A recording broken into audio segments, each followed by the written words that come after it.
Chawanmushi, a dish older than the country it is cooked in. From the islands of Japan, where the cooks of Nagasaki have been steaming silken custards in lidded chawan cups for nearly 4 centuries. Tonight, by candlelight, we make chawanmushi, the silken steamed egg custard that opens the kaiseki meal. 40 minutes from beginning to end. A single egg and 3 times its volume of clarified dashi. The patience is in the strain and in the steam. Servings 4. 25 minutes of preparation, 15 of cooking. Total time 40 minutes. 4 whole eggs, 2 1/4 cups of water, 1/2 ounce of kombu, 1/4 teaspoon of salt, 1/2 ounce of bonito flakes, katsuobushi, 4 whole shrimp, 1 whole shiitake mushroom, slivered, 4 pieces of yuri-ne, lily bulb, 4 pieces of mitsuba, a pinch of yuzu zest, 4 ginkgo nuts. Begin with the dashi. Steep the kombu in cold water just below a simmer for 10 slow minutes. The seaweed gives up its glutamate slowly, a clear, oceanic foundation. Lift the kombu from the water. Add the katsuobushi. Steep only 30 seconds. Strain through a fine cloth. This is ichiban-dashi, the first extraction, the only one that matters. Whisk the eggs, slow, steady, without lifting the whisk above the surface. Aeration is the enemy here. Every bubble you trap becomes a crater in the finished custard. The eggs should look glossy, almost lacquered. Combine the cooled dashi with the eggs and the salt. The ratio is absolute. 1 part egg, 3 parts dashi. Volume, not weight. Pour and stir, never beat.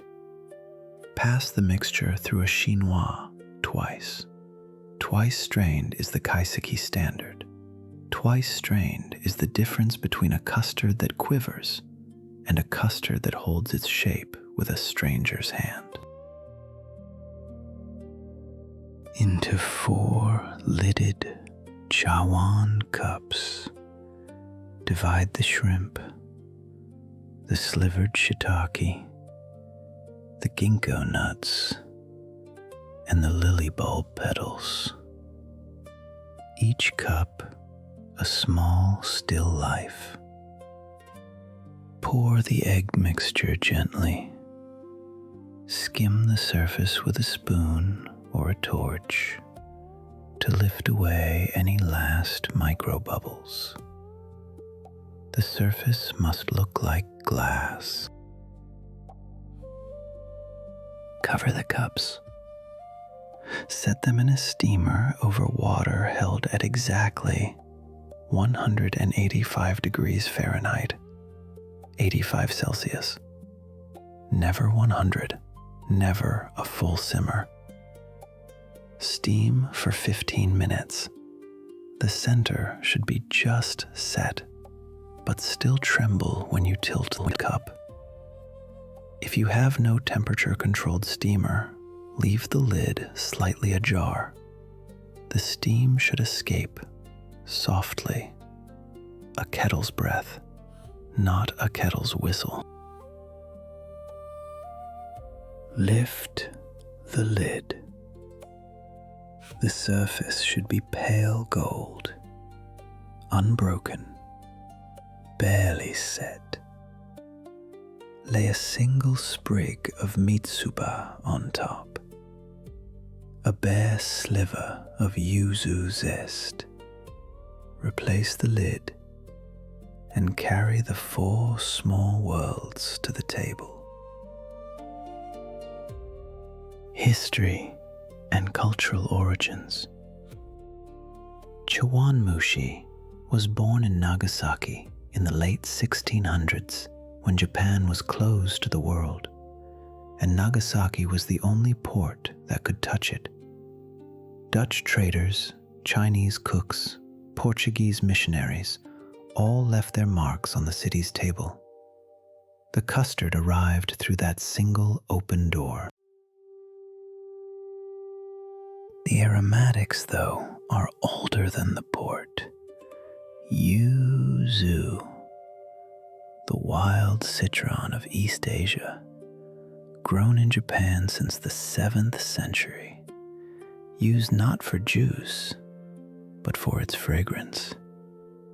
A whisper of cold sun on a warm bowl.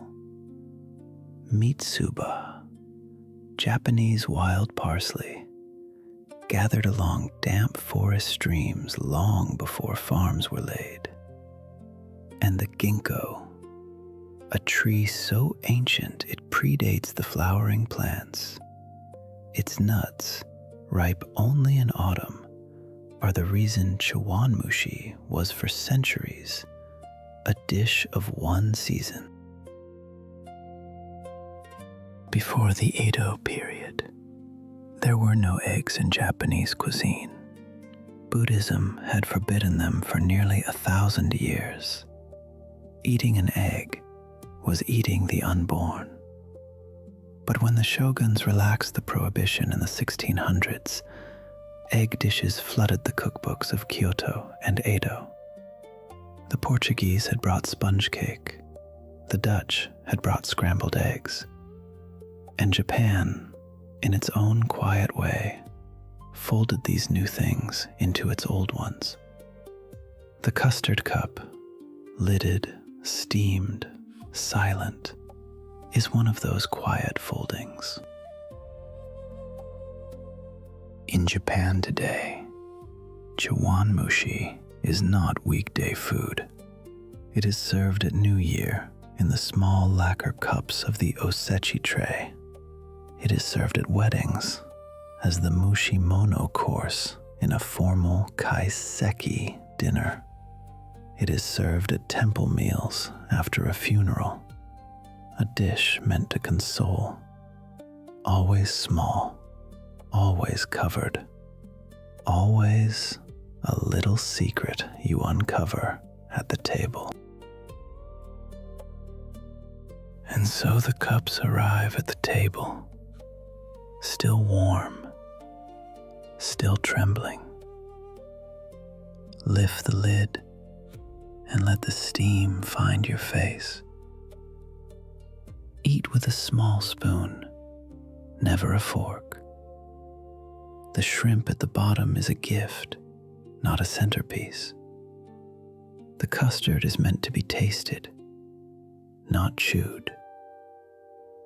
Chawanmushi is the rarest kind of recipe, one that has survived 400 years of war, famine, and reinvention. It survives because it was never trying to be impressive. It was only trying to feed the people who loved it. And the table, at last, is set.